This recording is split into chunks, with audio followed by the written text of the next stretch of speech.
நண்பர்களே, ஷார்ட்ஸ் வீடியோவில் நான் கேட்ட கேள்விக்கான விட அந்த 2 நேர்மையான மனிதர்களின் சண்டையை தீர்க்க நீதிபதி வழங்கிய மாஸ் தீர்ப்பு. உங்கள் இருவருக்கும் பிள்ளைகள் இருக்கின்றார்களா? அவர்களின் திருமணத்திற்கு இந்த தங்கத்தை பயன்படுத்தி தர்மம் செய்யுங்கள் என்பதாகும். ஏன் இந்த தீர்ப்பு இவ்வளவு உன்னதமானது? வாங்க முழு ஆதாரத்தோட பார்ப்போம். இதற்கான 100% உண்மையான ஆதாரம் சஹீஹ் புகாரி 3472வது ஹதீஸ்ல ரொம்ப தெளிவா இருக்கு.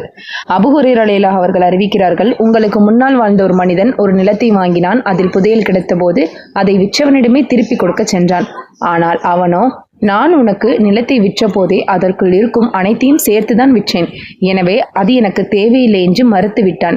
இருவருமே அடுத்தவர் பொருளுக்கு ஆசைப்படாத அதீத நேர்மையானவர்களாக இருந்தார்கள். இறுதியில் அவர்கள் இருவருமே ஒரு நீதிபதியிடம் தாங்கள் வழக்கை கொண்டு சென்றார்கள். வழக்கமாக புதையலை திருடிய வழக்குகளை பார்த்த நீதிபதிக்கு புதையல் வேண்டாம் என்று சண்டைப்படும் இவர்களை பார்த்து பெரிய வியப்பு ஏற்பட்டது.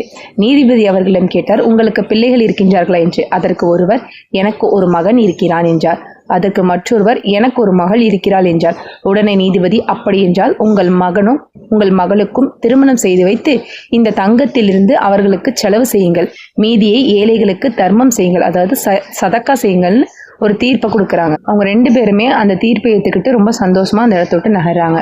பாத்தீங்களா ஃப்ரெண்ட்ஸ், உலகத்துல பேராசையால மனிதர்கள் அழியும் போது முந்தைய சமுதாயத்தில் எவ்வளவு நேர்மையான மனிதர்கள் வாழ்ந்திருக்கிறார்கள் என்று நாமும் நம்முடைய வாழ்க்கையில் பிற பொருளுக்கு ஆசைப்படாமல் நேர்மையான வழியில் சம்பாதித்து நன்மைகளை சம்பாதிப்போம் இன்ஷா அல்லாஹ்.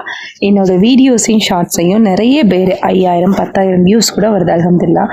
ஆனால் யாருமே சப்ஸ்கிரைப் பண்ணாமல் பார்த்துட்டு இருக்கீங்க. இன்ஷா அல்லாஹ் சப்ஸ்கிரைப் பண்ணிட்டு கமெண்ட் பண்ண மறக்காதீங்க.